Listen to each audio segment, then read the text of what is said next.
In Speak Up, I'm going to help you to structure your keynote.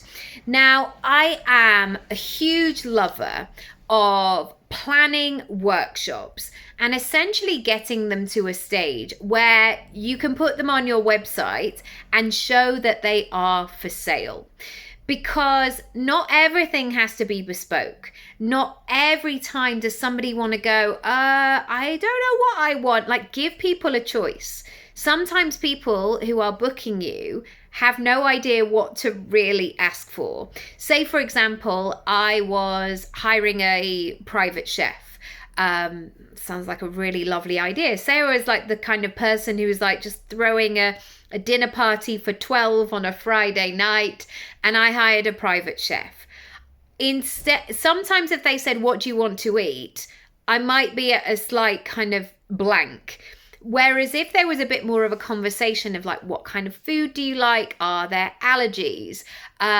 Do you like seasonal produce? Or how about I send you 4 menus that I've done recently, and then we can narrow it down and get to know what you like. It's the same with your keynotes.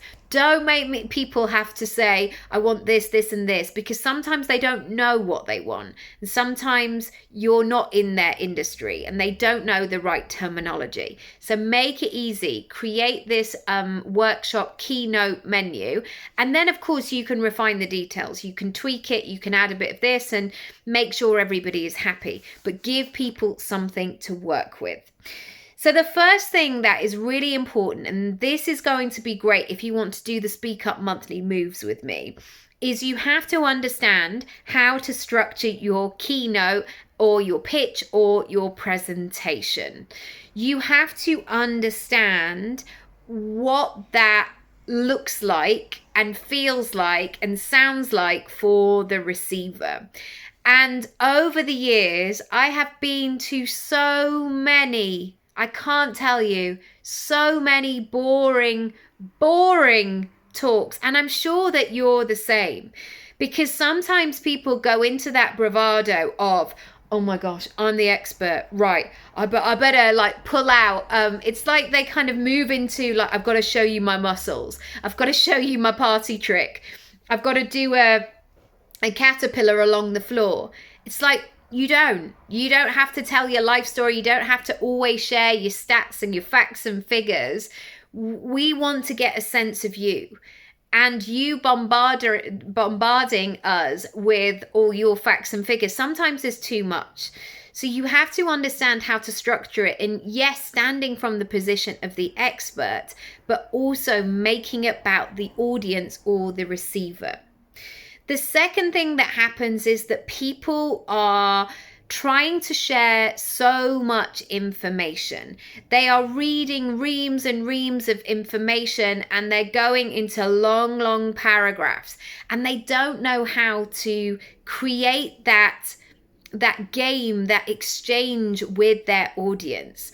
You don't just want your audience to sit in silence and just be, looking at their watch thinking, gosh, I wonder what's on the lunch menu today. Like, you want them to be and immersed and excited, so it feels like they're participating.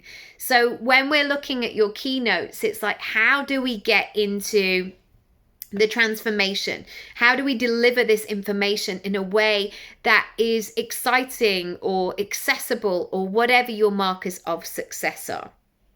Number 3, how you can help people to go on a journey.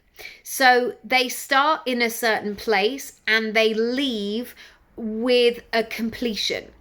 I always struggle when people over deliver what they need to do. And I get it, because it comes from a generous place, that thing of like, I'm going to give you so much. And what they end up doing is like skimming the surface of all the things. It's like, when somebody does a buffet and they might put 20 dishes out, and only about 3 of them are actually really nice, and then the other stuff is just like filler to like make the table look more abundant.